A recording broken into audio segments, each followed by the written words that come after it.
بسم اللہ الرحمن الرحیم۔ طلحہ یو کے سے سوال پوچھتے ہیں، بیرون ملک میں مسجد دور ہو تو کیا کریں؟ اگر مسجد گھر سے 13 منٹ دور ہو اور گاڑی کی سہولت بھی نہ ہو تو کیا گھر میں نماز پڑھ سکتے ہیں؟ اگر اتنی دور مسجد ہے تو آپ کے لیے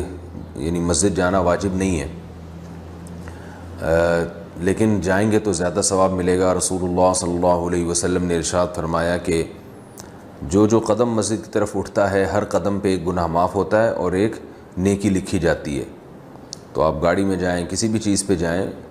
جتنا آپ سفر کریں گے اللہ تعالیٰ آپ کے درجات کو بلند کریں گے، آپ کی خطاؤں کو درگزر کریں گے، معاف کریں گے، لیکن بہرحال لازم نہیں ہے اتنی دور جانا۔ اب گھر میں جب آپ نماز پڑھیں تو پہلی تو کوشش یہ کریں کہ اپنے محلے میں کسی مسجد کا انتظام کریں، تمام جتنے بھی وہاں مسلمان ہیں چاہے تھوڑے ہی کیوں نہ ہوں، وہ مل کے کوئی ایسی کوشش کریں کہ محلے ہی میں مسجد کا انتظام ہو جائے، کیونکہ اتنے عرصے تک جماعت کی نمازوں سے اور مسجد کی جماعت سے محروم رہنا یہ بہت بڑی محرومی کی بات ہے۔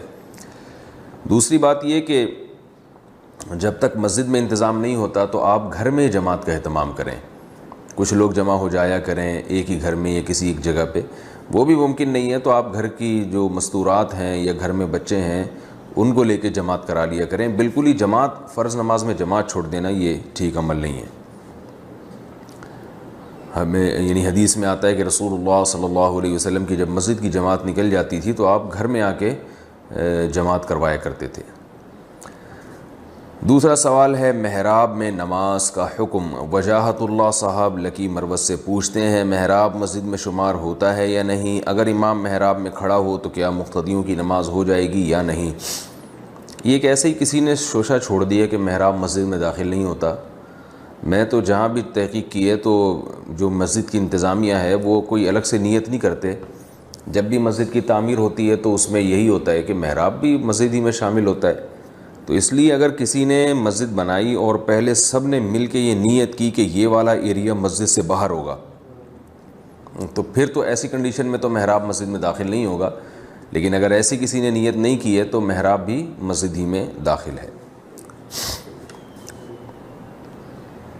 گروی رکھی چیز پر زکوٰۃ کا حکم۔ افضل صاحب ممبئی سے پوچھتے ہیں، اگر کسی نے سونا گروی رکھا ہو تو جب زکوٰۃ کا وقت آئے گا تو اس کی زکوٰۃ کس پر ادا کرنا واجب ہے؟ بھائی جس نے گروی رکھوایا ہے، جو اصل مالک ہے سونے کا، اس پر لازم ہے، جس کے پاس گروی رکھا ہوا ہے اس پر لازم نہیں ہے۔ اسکریچ کارڈ سے انعام حاصل کرنا۔ حمزہ فیاض کوئٹہ سے پوچھتے ہیں، آج کل جو 100 روپے کا اسکریچ کارڈ چل رہا ہے جس سے موٹر سائیکل بھی نکلتی ہے، پیسے بھی نکلتے ہیں، کیا اس کا لینا جائز ہے یا نہیں؟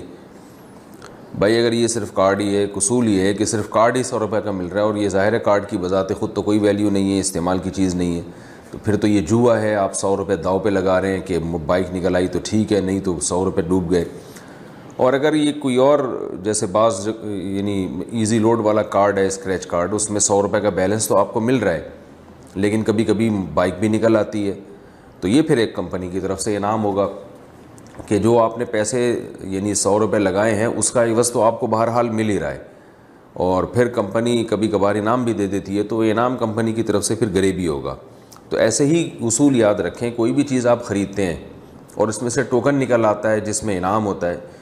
تو اگر آپ نے جو پیسے دیے ہیں ان پیسوں کے حساب سے آپ نے چیز خرید لی اور وہ چیز قابل استعمال ہے، جیسے کلر کے ڈبے لوگ خریدتے ہیں تو ان میں ٹوکن میں انعام بھی نکلتا ہے، تو کلر کے ڈبوں کی قیمت تو وہ ادا کر چکے ہوتے ہیں اور اس کے بدلے میں ان کو کلر کا ڈبہ مل جاتا ہے، تو وہ قیمت بھی وہی مارکیٹ ویلیو کے حساب سے ہوتی ہے، تو یہ بالکل جائز ہے۔ یہ کمپنی کی طرف سے لوگوں کو اپنی طرف راغب کرنے کے لیے، اپنی پروڈکٹ کو بکوانے کے لیے ایک ترغیب کا ذریعہ ہوتا ہے کہ بھائی دیکھ لو، ہو سکتا ہے انعام بھی نکل آئے۔ لیکن اس میں اگر آپ نے جو چیز خریدی ہے وہ چیز قابل استعمال ہی نہیں ہے، جیسے کارڈ وارڈ خرید لیا آپ نے، یا باؤنڈ لوگ لے لیتے ہیں پرائز باؤنڈ، یا قابل استعمال تو ہے لیکن وہ اس کی بہت زیادہ قیمت لے رہا ہے صرف انعام کی لالچ میں، کمپنی انعام کی لالچ میں ایک معمولی چیز کی قیمت بہت زیادہ رکھتی ہے، تو بھی یہ ناجائز اور حرام ہے، کیونکہ آپ نے جو پروڈکٹ کی اصل قیمت تھی وہ تو دے دی، لیکن آپ اضافی قیمت اس لالچ میں دے رہے ہیں کہ انعام نکلے گا، وہ انعام نکل گیا تو وہ آپ کی قیمت سے بھی کئی گنا قیمت لوٹ آتی ہے، انعام نہیں نکلا تو وہ جو اضافی پیسے آپ نے داؤ پہ لگائے ہیں وہ ڈوب جاتے ہیں۔ تو اس میں یاد رکھیں کہ کوئی بھی انعامی اسکیم جب نکلتی ہے کہ آپ کوئی پروڈکٹ خریدیں گے تو آپ کو اس پہ انعام ملے گا، تو اس انعامی اسکیم میں یہ ضروری ہے کہ جو پروڈکٹ آپ خریدیں گے آپ سے جو قیمت لی جا رہی ہے وہ اس کی مارکیٹ ویلیو کے حساب سے ہو، بہت زیادہ قیمت آپ سے نہ لی جا رہی ہو۔ مورگیج پر گھر لینا، عمران خان کینیڈا سے۔ کچھ لوگ کہتے ہیں کہ مورگیج پر بوقت ضرورت ایک دفعہ گھر لینا صحیح ہے، اس بارے میں رہنمائی فرمائیں۔ نیز اگر کسی نے اس طرح سود پر گھر لے لیا ہو تو اب اسے کیا کرنا چاہیے؟ یہ جو آپ نے کہا کہ کسی نے ایک دفعہ گھر لے لیا ہو تو اب یعنی ایک دفعہ گھر لینا صحیح ہے، یہ ممکن ہے کسی ایسے عالم نے فتویٰ دیا ہو یہ سامنے رکھ کر کہ انسان کا جو گھر ہے نا رہائش کا، وہ انسان کی بنیادی ضرورت ہے، تو ایک گھر چونکہ انسان کی بنیادی ضرورت ہے لہذا وہ ایسے قرضے پہ لی جا سکتی ہے۔ مورگیج سودی قرضہ ہوتا ہے کہ آپ نے بینک سے لون لیا پھر آپ اس کو سود دیتے رہتے ہیں، جیسے ہمارے ہاؤس بلڈنگ والوں سے آپ قرضہ لیتے ہیں تو پھر ان کو سود دیتے رہتے ہیں اور گھر میں رہنا شروع کر دیتے ہیں۔ تو ایک ہے یعنی یہ سودی قرضہ لیا جا رہا ہے، سود نہیں لیا جا رہا، سود لینا تو بہرحال حرام ہے اور سود کی جو رقم ہے اس سے تو کچھ بھی خریدیں گے وہ حرام در حرام ہی ہوگی، لیکن جو سودی قرضہ لینا ہے وہ ضرورت کے موقع پر جائز ہے۔ سود لینا نہیں، سودی قرضہ لے کر سود دینا۔ اگر کوئی آپ کو جائز طریقے سے قرضہ نہیں دے رہا، یعنی قرض حسنہ جسے کہتے ہیں، اور آپ کے پاس خود بھی پیسے نہیں ہیں اور کوئی شدید ضرورت آ جاتی ہے جو آپ کی بنیادی بیسک ضرورتوں میں سے ہے، تو ایسے موقع پہ قرضہ لینا، سودی قرضہ لینے کی گنجائش ہے اس شریعت میں۔ لیکن ضرورت کہتے کس کو ہیں؟ تو ضرورت میں رہائشی گھر، یعنی آپ کو ظاہر انسان کی ضرورت ہے کہ وہ رہنے کے لیے اسے گھر چاہیے، تو یہ بات خوب اچھی طرح سمجھ لیں کہ رہائش کا گھر تو انسان کی ضرورت ہے، لیکن اس گھر کا ذاتی گھر ہونا یہ انسان کی ضرورت نہیں ہے۔ کرائے کا گھر بھی انسان کی بیسک ضرورت کو پورا کر دیتا ہے، اس پر تو میرے بہت بیانات ہیں، آپ سن لیجئے کہ ذاتی گھر اور کرائے کے گھر میں فرق کیا ہے، تو پھر یہ آپ اس کو اس طرح سے ایڈجسٹ کر سکتے ہیں۔ بیوی کو بیٹا کہنے کا حکم، کیا شوہر اپنی بیوی کو بیٹا کہہ کے بات کر سکتا ہے؟ کامران یوپی سے پوچھتے ہیں۔ بھائی اور القاب کیا آپ دنیا میں ختم ہو گئے ہیں جو آپ بیگم کو بیٹا کہہ کے بات کر رہے ہیں؟ تو کچھ اور کہا کریں، بیٹا نہ کہا کریں بیوی کو، لیکن اس سے طلاق نہیں ہوگی کیونکہ یہ ایک عرف میں محبت سے بھی یہ الفاظ کہے جاتے ہیں۔ اور بیٹا کیا کر رہے ہو تم آج کل؟ بعض دفعہ طعنہ بھی ہوتا ہے کہ طعنہ جب باپ کسی کو کہا جاتا ہے طعنے کے طور پر، یار تم تو ہمارے باپ بنے ہوئے ہو، تو جیسے باپ جو ہے نا وہ اس کی اطاعت آپ پر لازم ہوتی ہے، تو آپ کسی کو طعنے کے طور پہ کہتے ہیں یار تم ہمارے باپ بنے ہوئے ہو، تم باپ ہو کیا؟ تو ایسے ہی بالکل اس کے اپوزٹ ہے بیٹا، جو فرما بردار ہوتا ہے، تو محبت میں کسی کو بیٹا کہہ دیا جاتا ہے۔ تو اگر اس سے طلاق تو واقع نہیں ہوگی اگر طلاق کی نیت نہیں ہے، لیکن یہ کہ بیوی کو ایسا کہنا ٹھیک نہیں ہے، اس قسم کے القاب بیگم صاحبہ کو نہیں کہنے چاہیے، ورنہ وہ بھی آپ کو باپ کہنا شروع کر دے گی۔ پھر آپ خود سوچیں، جب آپ اس کو بیٹا کہہ رہے ہیں اور کہیں ابو کیا حال ہے آپ کے، ٹھیک ٹھاک ہیں آپ، تو آپ کو غصہ آئے گا کہ نہیں آئے گا؟ آج کل لوگوں کو انکل کہنے پہ غصہ آ جاتا ہے، تو سوچئے کہ جب آپ بیوی کو بیٹا کہیں گے اور وہ جواب میں آپ کو ابو کہنا شروع کر دے تو آپ پر کیا گزرے گی۔ بھائی عہد نامہ کی حقیقت، عبداللہ صاحب لیہ سے پوچھتے ہیں عہد نامہ کیا چیز ہے، اسے پڑھنا اور قبر میں رکھنا کیسا ہے، اس بارے میں وضاحت فرما دیں۔ بھائی اسلاف سے اس کا کوئی ثبوت نہیں ہے، کوئی صحیح حدیث کوئی ضعیف حدیث کچھ بھی نہیں ہے، یہ ایک بدعت رسم ہے، اس کو چھوڑ دینا چاہیے۔ جو ہمیں شریعت نے دفن کا طریقہ بتایا ہے، میت کو کفن دینے کا، غسل دینے کا، اور اس کے بعد دفن کر کے مٹی ڈالیں، دعا کر کے آ جائے، بس اتنا کافی ہے، اپنی طرف سے چیزوں کا اضافہ نہیں کرنا چاہیے۔ محمد امن میرٹھ سے پوچھتے ہیں مسبوق بقیہ نماز کیسے پڑھے گا؟ اگر جماعت کی کچھ رکعتیں رہ گئی ہوں تو آخری قعدہ میں امام کے ساتھ التحیات اور دعا و درود بھی پڑھے گا، یا صرف التحیات پڑھ کر امام کے ساتھ سلام پھیرنے کا انتظار کرے گا؟ نیز باقی رکعتیں کس طرح پوری کرے گا؟ یعنی اگر کسی شخص کی امام کے ساتھ کچھ رکعتیں رہ گئی ہوں تو پوچھ رہے ہیں کہ باقی نماز کیسے پڑھے گا؟ تو پہلی بات تو یہ کہ امام کا جو آخری قعدہ ہوگا جس میں امام التحیات بھی پڑھتا ہے، درود شریف اور دعا بھی،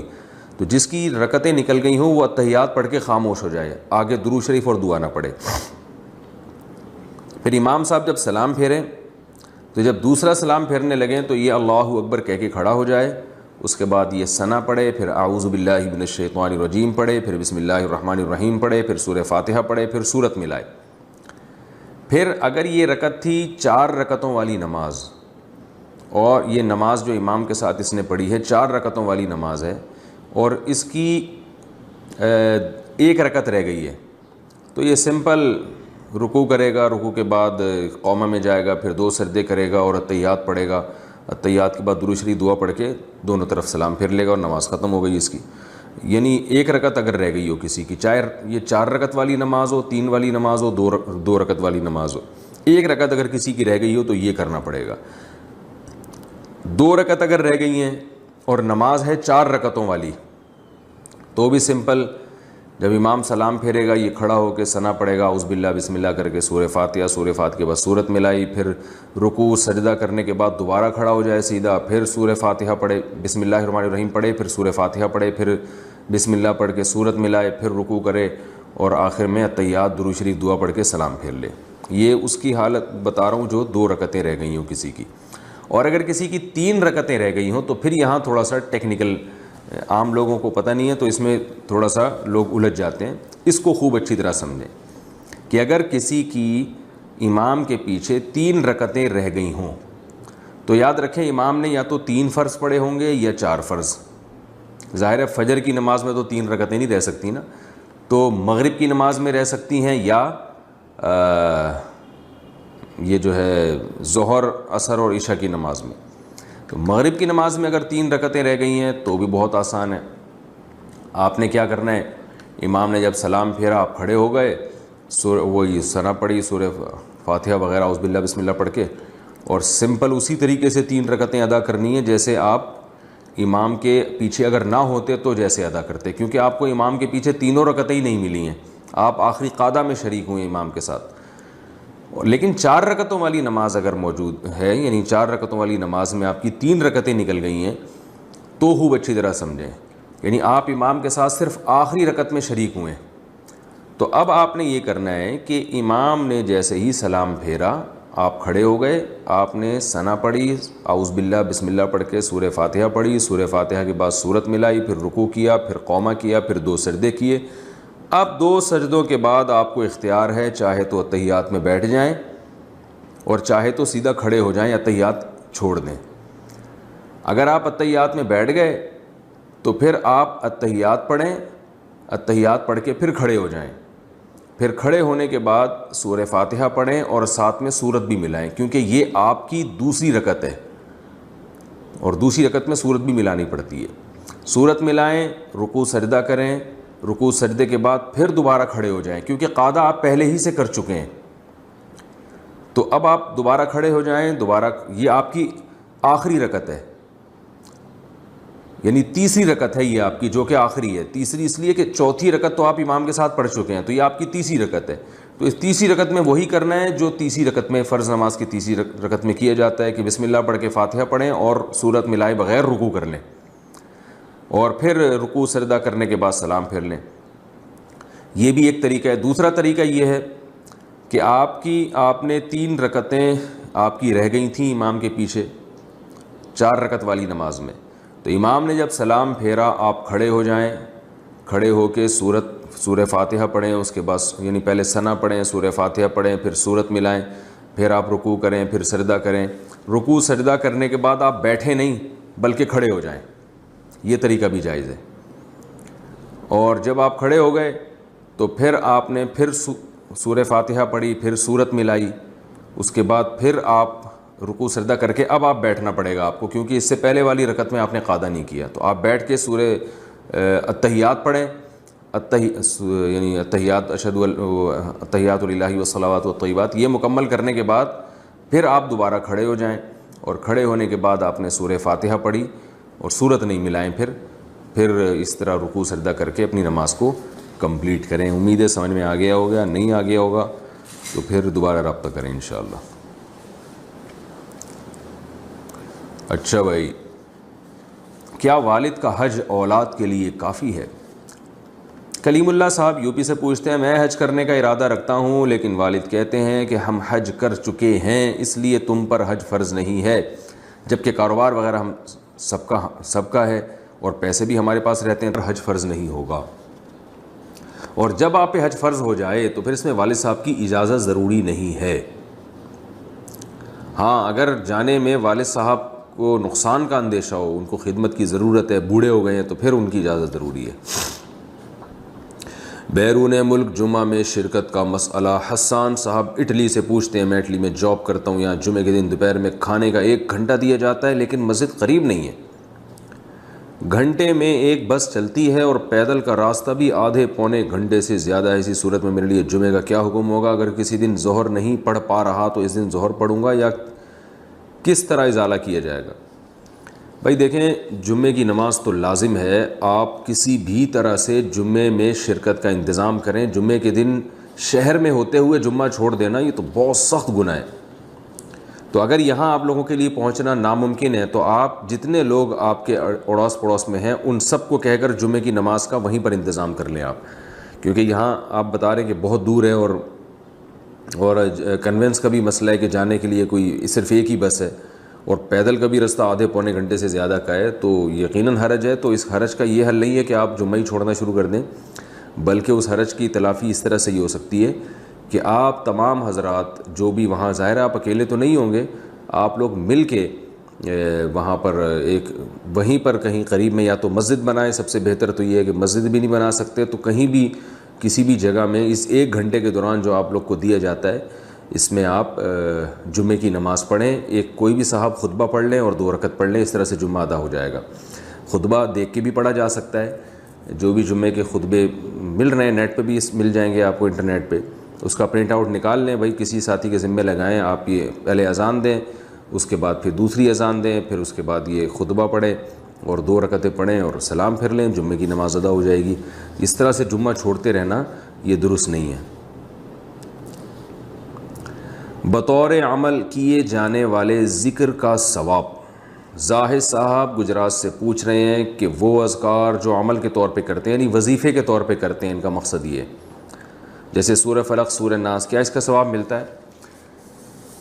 جو اذکار ہم قرآن میں وظیفے کے طور پہ پڑھتے ہیں نا، جیسے رات کو سورہ فلق پڑھ کے پھونکتے ہیں اپنے اوپر، تو یہ تلاوت نہیں ہوتی، اسی وجہ سے علماء کہتے ہیں اس سے پہلے اعوذ باللہ بسم اللہ بھی نہیں پڑھنی چاہیے، بلکہ یہ رقیہ ہے، دم ہے۔ تو قرآن کی کوئی بھی ایسی آیت جو بطور رقیہ کے پڑھی جائے، جیسے آیت کرسی ہم پڑھتے ہیں اور پھونک لگاتے ہیں اپنے اوپر، دم کرتے ہیں، تو ایسی کوئی بھی آیت قرآن کی جو بطور دعا کے پڑھی جائے، بطور رقیہ کے پڑھی جائے، اس کے بارے میں یہ پوچھ رہے ہیں کہ کیا اس پہ ثواب ملتا ہے کہ نہیں ملتا، کیونکہ یہ سوال ایسا تھا کہ جو بہت سے لوگوں کی ممکن ہے سمجھ میں ہی نہ آیا ہو۔ تو جو چیز بھی بطور رقیہ کے پڑھی جاتی ہے تو وہ بھی دعا ہی ہوتی ہے، تو اس طرح سے تلاوت کا ثواب تو نہیں ملے گا، لیکن انشاءاللہ دعا کا ثواب بہرحال ملے گا، کیونکہ اس میں آپ اللہ سے دعا مانگ رہے ہیں، قل اعوذ برب الفلق من شر ما خلق، میں صبح کے رب کی جو ہے پناہ میں آتا ہوں، اور پھر من شر الوسواس الخناس ہے، وہ من شر حاسد اذا حسد، یہ سب دعاؤں کے الفاظ ہیں کہ حاسد کے شر سے پناہ مانگتا ہوں میں، تو دعا کا ثواب ملے گا اس میں انشاءاللہ۔ کیا زبان سے نیت کرنا ضروری ہے؟ ابرار احمد سومرو سکھر، نماز کی نیت کا کیا حکم ہے؟ دل میں نیت کافی ہے یا لفظوں میں سے نیت کرنا ضروری ہے؟ دل میں نیت کافی ہے، زبان سے نیت کو اگر کوئی ثواب سمجھے گا تو یہ بدعت ہے۔ تو نماز میں زبان سے نیت کرنا اسلاف سے، صحابہ سے ثابت نہیں ہے، البتہ مطلق نیت وہ الفاظ سے بھی ثابت ہے۔ ہم جب حج عمرے کے لیے جاتے ہیں تو لبیک اللہم لبیک کہہ کے ہم جو ہے وہ باقاعدہ زبان سے نیت کرتے ہیں کہ اے اللہ میں عمرے کی نیت کر رہا ہوں یا میں حج کی نیت کر رہا ہوں، اور یہ والی زبان سے نیت حدیث سے ثابت ہے۔ تو نماز میں بھی اصل تو یہی ہے کہ دل میں نیت ہو۔ جو وسوسے کے جو مریض ہوتے ہیں جن کو یہی نہیں پتہ ہوتا ہم نے دل میں سوچا کیا ہے، تو ان کا وسوسہ دور کرنے کے لیے علماء نے ایسے لوگوں کو کہا ہے کہ وہ زبان سے نیت کر لیں تاکہ ان کو یہ اطمینان ہو جائے کہ ہم نے نیت کی کیا ہے، تو ایسے لوگوں کے لیے فقہاء نے کہا ہے۔ اس پہ بعض لوگ بدعت ہونے کا حکم لگا دیتے ہیں اور کہتے ہیں کوئی حدیث سے دکھاؤ کہ زبان سے نیت ثابت ہے، تو وہی حدیث سے تو ہم کہہ رہے ہیں کہ زبان سے نیت ثابت نہیں ہے اور اس لیے سنت ہی نہیں ہے زبان سے نیت کرنا۔ باقی اگر کوئی وسوسے کا مریض ہو اور اس کی طبیعت میں قرار حاصل نہ ہو رہا ہو تو پھر اس کے بارے میں زبان سے نیت بدعت ہے یا نہیں، تو یہ آپ کسی حدیث سے دکھائیں، کیونکہ مطلق نیت زبان سے تو بہرحال ثابت ہے، جیسے حج کے موقع پہ کی ہے، وہ بھی تو اسی لیے کی ہے نا کہ آپ کی جو فکر ہے وہ ایک جگہ مجتمع ہو جائے اور آپ کو پتہ ہو کہ میں نے نیت کیا کی ہے۔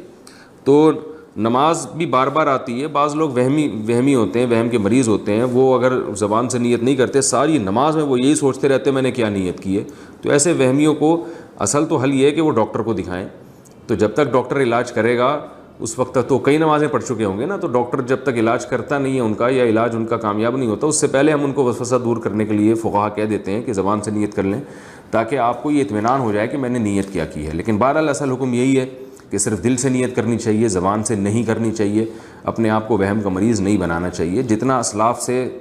ثابت ہے، احادیث سے ثابت ہے جو نماز کی نیت کے بارے میں، بس اس پر اکتفا کرنا چاہیے. محمد انس جے پور سے پوچھتے ہیں دعائے قنوت کی جگہ قنوت نازلہ پڑھنا، کیا وطر میں دعائے قنوت کی جگہ قنوت نازلہ اللہم اہدنی فیمن ہدیت والی دعا پڑھ سکتے ہیں؟ پہلے تو آپ وہ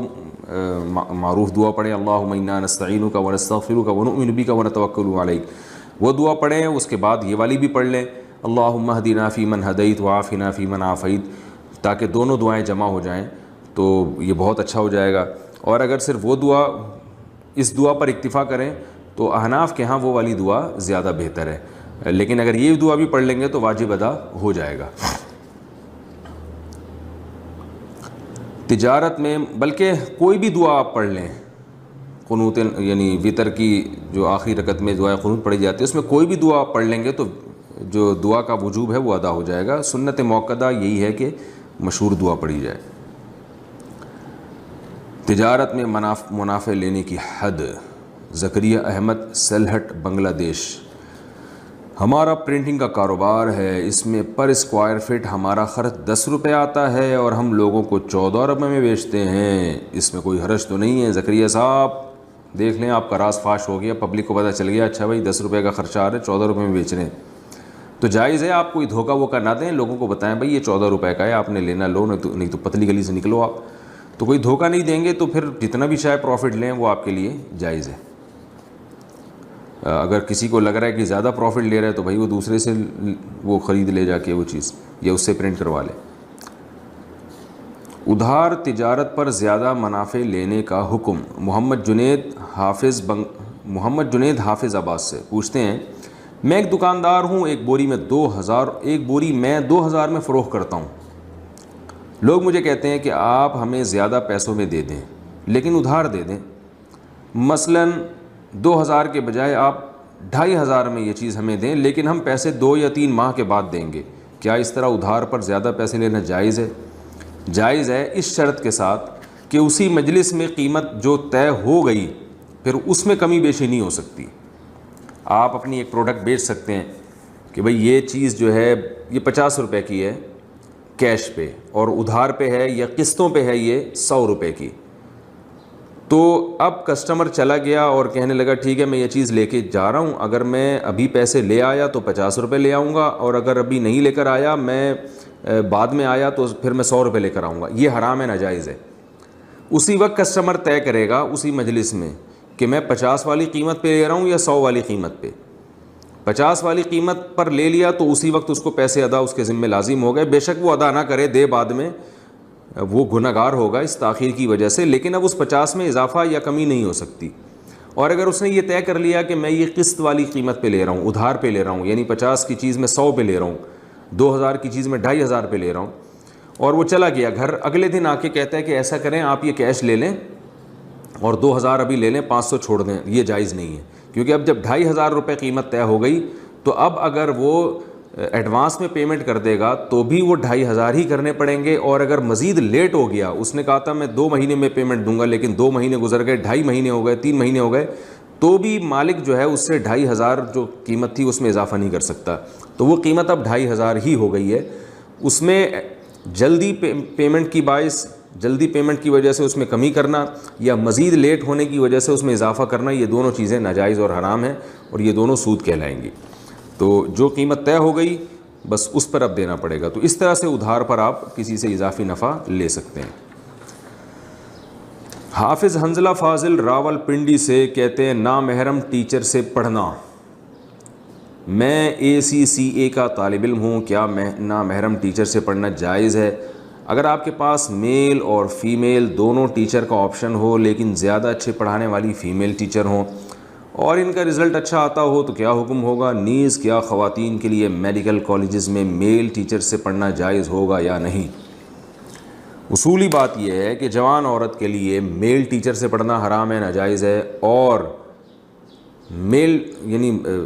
مرد کے لیے فیمیل ٹیچر جو جوان ہو اس سے پڑھنا ناجائز ہے، کیونکہ اس میں فتنے کا اندیشہ ہے بہت زیادہ، اور فتنے ہوتے بھی ہیں۔ یہ ضروری نہیں کہ ہر ایک کو فتنہ ہو، فتنے کا خطرہ ہونا کافی ہے، اس لیے اسلام نے اختلاط سے منع کیا ہے، کیونکہ ٹیچر سے جب آپ پڑھیں گے تو بار بار اس کی طرف آپ کو دیکھنا پڑتا ہے، بار بار اس سے فائدہ یعنی استفادہ کرنا پڑتا ہے، تو ایسا نہیں ہو سکتا کہ کوئی یعنی 2-4 دفعہ دیکھنا پڑے، بلکہ بار بار اس سے آپ کا کانٹیکٹ ہوتا ہے، تو یہ بالکل شریعت میں جائز نہیں ہے۔ البتہ میڈیکل کالجز میں جو کچھ ہو رہا ہے، یعنی جو ہماری یونیورسٹی میں ہو رہا ہے، تو یہ ہمارے اختیار سے نہیں ہو رہا، حکومت نے ایسے ادارے بنائے ہیں یا پرائیویٹ ایسے ادارے ہیں۔ اب ظاہر ہے تعلیم تو حاصل کرنی ہے، وہ تو ایک مجبوری ہے، تو ایسی مجبوری میں علماء یہ کہتے ہیں کہ آپ بجائے اس کے کہ قوم کا ایک بہت بڑا طبقہ تعلیم ہی سے دور ہو جائے اور وہ علم کو چھوڑ چھاڑ کے بیٹھ جائے، تو یہ تو ظاہر ہے پھر سارے کرپٹ لوگ اس میدان میں آ جائیں گے، یا وہ لوگ جو کرپٹ تو نہیں ہے لیکن بہرحال بے دین ہیں وہ لوگ آ جائیں گے اس میدان میں۔ تو حکومت تو بہرحال گنہگار ہے کہ وہ ایسی تعلیم کا انتظام کیوں نہیں کرتی کہ میلز کو پڑھائیں اور فیمیل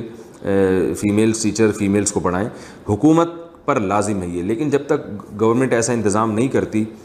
تو پھر آپ کے لیے مجبوری ہے، کلاس میں جب آپ جا کے بیٹھیں گے تو میل ٹیچر ہو یا فیمیل ٹیچر ہو آپ کو بہرحال پڑھنا ہے،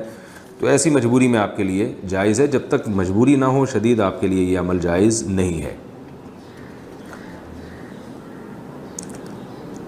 راہ چلتے خواتین کیسے نماز پڑھیں؟ ثنا صاحبہ کراچی سے پوچھتی ہیں، بائی روڈ سفر میں خواتین کے لیے نماز کا کیا حکم ہے؟ اگر انہیں پردے میں نماز ادا کرنے کی کوئی جگہ نہ ملے تو انہیں کیا کرنا چاہیے؟ کیا وہ گاڑی میں پیچھے نماز یعنی گاڑی کی پیچھے سیٹ پہ نماز پڑھ سکتی ہیں؟ فرض نماز کے لیے ان کو گاڑی سے اترنا پڑے گا، اور اس میں پردہ بھی شریعت میں رکاوٹ نہیں ہے۔ نماز قضا کرنا کسی صورت میں جائز نہیں ہے، آپ کو روڈ پہ کھڑے ہو کر نماز پڑھنا پڑے آپ روڈ پہ کھڑے ہو کر نماز پڑھیں، اس چہرہ ڈھانک لیں اپنا، اور جیسے آپ کو جہاں بھی موقع ملتا ہے آپ کو نماز پڑھنی پڑے گی، وضو بھی کرنا پڑے گا اگر وضو نہیں ہے۔ اس موقع پر اگر تھوڑی بہت بے پردگی ہو جاتی ہے جو نہ چاہتے ہوئے تو وہ شرعاً معاف ہے، تو نماز کا جو حکم ہے شریعت میں وہ پردے سے زیادہ اہم ہے، اور ظاہر ہے پردے کی تو طلاق ہو سکتا ہے نا، جب آپ بس سے اتریں تو چادر اپنے اوپر رکھیں، وضو کریں تو تھوڑا سا احتیاط کر لیں کہ چہرہ کسی کو نظر نہ آئے، پھر بھی نظر آ گیا، کوئی وضو کی ایسی جگہ ہی نہیں ہے تو انشاءاللہ وہ بھی معاف ہو جائے گا اللہ کی طرف سے۔ اور اس کے بعد پھر آپ کہیں بھی جگہ ملتی ہے، چاہے دائیں بائیں مرد ہی کیوں نہ کھڑے ہوئے ہوں، کوئی ایسی تنہائی والی جگہ نہیں ہے تو بے شک وہ کہیں دائیں بائیں مرد کھڑے ہوئے ہیں تو آپ وہیں کھڑے ہو کر قبلے کی طرف رخ کر کے نماز پڑھ لیں، اپنے اوپر اسکارف ڈال لیں، چہرے پہ چادر ڈال دیں تاکہ بے پردگی نہ ہو۔ تو اس طرح سے بے پردگی سے بچ کے نماز ادا کی جا سکتی ہے۔ اس دوران پھر بھی کوئی تھوڑی بہت بے احتیاطی ہو گئی نہ چاہتے ہوئے تو وہ معاف ہے، لیکن نماز نہیں قضا کی جا سکتی۔ مسز رمضان کراچی سے پوچھتی ہیں، کیا عمرہ میں خواتین کے لیے سفید لباس ضروری ہے؟ کیا عورت کے لیے ضروری ہے کہ عمرہ پر جانے کے لیے سفید کلر کا سوٹ لے اور اسکارف بھی سفید کلر کا ہو؟ نہیں جی، ایسی کوئی بات نہیں ہے، مردوں کے لیے بھی سفید احرام ضروری نہیں ہے، تو آج کل سفید احرام کا رواج ہو گیا، اچھی بات ہے سفید لباس کو پسند کیا ہے، لیکن یہ ضروری نہیں ہے، اگر کوئی کلر والا لباس بھی یعنی احرام بھی کوئی مرد پہننا چاہے، 2 چادریں ہوں تو وہ بھی جائز ہے۔ کیا سارے انبیاء کا مذہب اسلام تھا؟ مسز محسن اسلام آباد سے پوچھتی ہیں، میں نے سنا ہے کہ نبی کریم صلی اللہ علیہ وسلم سے پہلے جتنے انبیاء کرام آئے ہیں ان کا دین اسلام نہیں تھا اور وہ مسلمان نہیں تھے کیونکہ انہوں نے لا الہ الا اللہ محمد رسول اللہ نہیں پڑھا تھا۔ کیا یہ بات صحیح ہے؟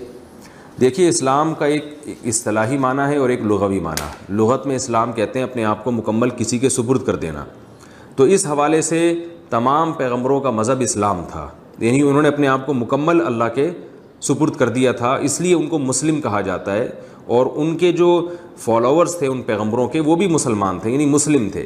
کیونکہ انہوں نے بھی اپنے آپ کو اللہ کے سپرد کر دیا تھا۔ اذ قال له ربه اسلم قال اسلمت لرب العالمین، اللہ کہتے ہیں ہم نے ابراہیم علیہ السلام سے کہا ابراہیم تم فرما بردار بن جاؤ، آپ نے فرمایا میں بن گیا، تو اس لحاظ سے ابراہیم علیہ السلام بھی مسلم تھے۔ لیکن یہ جو ایک ٹرم ہے، ایک اصطلاح ہے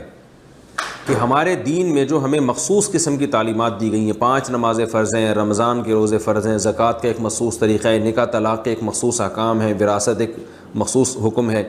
ان خاص عقائد میں تو تمام پیغمبر ایک ہی ہیں، جو عقیدے پچھلے پیغمبروں کے تھے وہی ہمارے بھی ہیں، پچھلی امتوں کے جو عقیدے تھے وہی ہمارے بھی ہیں، لیکن جو احکامات میں جو فرق ہے تو ان احکامات میں جو ہمیں جو دین دیا گیا ہے تو اس کا نام ہے اسلام۔ تو پچھلے انبیاء کو جو دین دیا گیا تھا اس معنی میں اس دین کا نام اسلام نہیں تھا، یعنی جو ٹرم اور اصطلاح ہے نا ہمارے دین کی وہ اسلام ہے۔ پہلے جو مذاہب تھے کسی کو عیسائیت کہا گیا، کسی کو یہودیت کہا گیا، تو ہمارے خاص دین کو جو ہے اسلام کہا گیا ہے ان مخصوص احکام کے ساتھ۔ تو اس معنی میں آپ ان کو مسلم نہیں کہہ سکتے، لغوی اعتبار سے آپ ان کو مسلم کہہ سکتے ہیں۔ تو اس لحاظ سے دین اسلام صرف ہمارا مذہب ہے، ان کا مذہب دین اسلام نہیں تھا۔ البتہ مجازی معنوں میں ان کے مذہب کو بھی دین اسلام کہہ دیا جاتا ہے کہ وہ بھی اسلام پر عمل کرتے تھے، یعنی کیا مطلب کہ وہ بھی اللہ کے جو بھی اس وقت دین نافذ ہوا، دین اللہ نے ان کو دیا تھا اس پر پورا عمل کرتے تھے، اس معنی میں ان کو مسلم کہہ دیا جاتا ہے۔ لیکن خاص ٹرم کے اعتبار سے، اصطلاح کے اعتبار سے جو ہمیں جو دین دیا گیا ہے جس تفصیل کے ساتھ، اس دین کا اللہ نے نام اسلام رکھا ہے۔ اس سے پہلے جو ادیان تھے ان کا نام اسلام نہیں تھا،